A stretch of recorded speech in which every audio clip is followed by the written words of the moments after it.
Welcome back. Buying local really is all the rage right now, and especially when it comes to food. Here to show us just how easy all of that is and to put it into practice is Beth Knorr from Countryside Conservancy and Denny Stoiber from the Summit Soil and Water Conservation District. Guys, thanks for being here. Oh, thanks for having us. Such great, fresh, local food, and I think that is so important. Beth, tell me a little bit about Countryside Conservancy. So Countryside Conservancy is actually a cooperating partner of the Cuyahoga Valley National Park. Okay. And we started with the Countryside Initiative programs, which actually has farms in the Cuyahoga Valley National Park on federal property. Wow. And kind of as an outgrowth of that, we began managing farmers markets in 2004 and have been doing them ever since. And obviously we include people from throughout Northeast Ohio.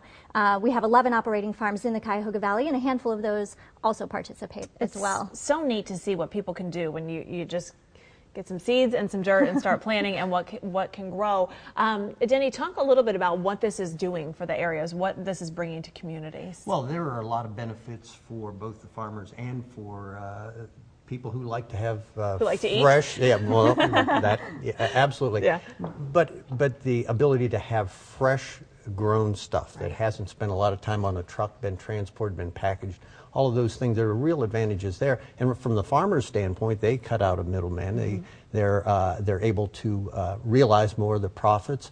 And then they get to see who their customers are as well and make that connection. I think it makes their work even more worthwhile. It sure does. Let's talk about some of the ways that people can connect with these local farmers. If you're just watching this and you're used to just going to the grocery store, let's go through some of the ways. We mentioned one, farmers markets, on farm markets or farm stands. Talk about those. Exactly. So a couple of our Countryside Initiative farms also set up farm stands right on their property and just set out a few things that they grow. And so, if you're driving around through the countryside, you can, stop and pick up a few things, which is always a lot of fun, especially if you have kids. A lot of them are doing other things too, like doing pumpkin painting types of things. So, it's a really fun family outing. Well, even pick your own operations. And that's always fun. Yes. There's some don't forget wine farms. too. Yeah, and wine. Yeah, we have a winery in the park, so that's a lot of fun as well. Oh, that is fun for everybody. And then also we're supporting restaurants, or restaurants are supporting these growers, right? Absolutely. And I think that's important to a lot of consumers when they find out that the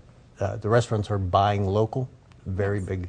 Yeah, because there's that direct advantage right there. There's that connection. And like you said, you cut out the middleman. All right, let's talk about the goodies. What did you bring? So there's just a few samplings of things that you can find at our farmers market at Howe Meadow in the National Park. And one of the things is that I'm really excited about is barley. Okay. It's relatively new for our markets. Okay. You can have it in both sweet and savory applications. I actually like to eat it for breakfast, like oatmeal with a little bit of jam on it. We have an assortment of apples. And they're so good right now. They are. The They're ones nice that made and crisp. Yeah, they're great. Yeah, this year. Truly. Pears did not fare so well. But we also have celery root here, and it comes typically with great crazy celery looking stalks on it, but you can use it a lot like celery, only it's a little bit milder in flavor. Okay. Fresh ginger. Several of our growers are growing ginger in their high tunnels, and the skin is so soft that you don't even have to peel it, and the fragrance is just exceeds what you can get in the grocery store.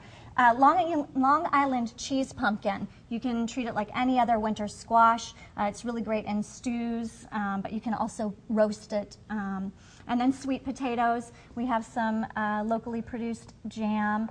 A spaghetti squash. A lot of folks like to scrape out this spaghetti and treat it just like pasta. They sure do. And I just have one more question because we just have a second, but I just want to talk about how the Soil and Water Conservation District is supporting these folks. What are you guys doing? We support the growers by giving them technical help as far as making sure their soil and the water that can erode their soil is really handled correctly. And then we are also a touch point for them with the Soil Natural Resources Conservation Service of the USDA. One of the big things that helps the growers is the use of these poly houses or high tunnels that allow them to extend their growing season, start earlier in the spring, harvest later, and really are very helpful in that regard. Well, it starts with the water and the growers and gets to our table, and we appreciate it all. You guys, thanks so much for being here. Thank you. You can find out more information, ohiodnr.com/soil and water. All right, this has some beer in it. We're talking beer this week. It's beer week, and we're talking beer can chicken. That's up next. But first, question for you. What's the tallest mountain in North America, and where is it located?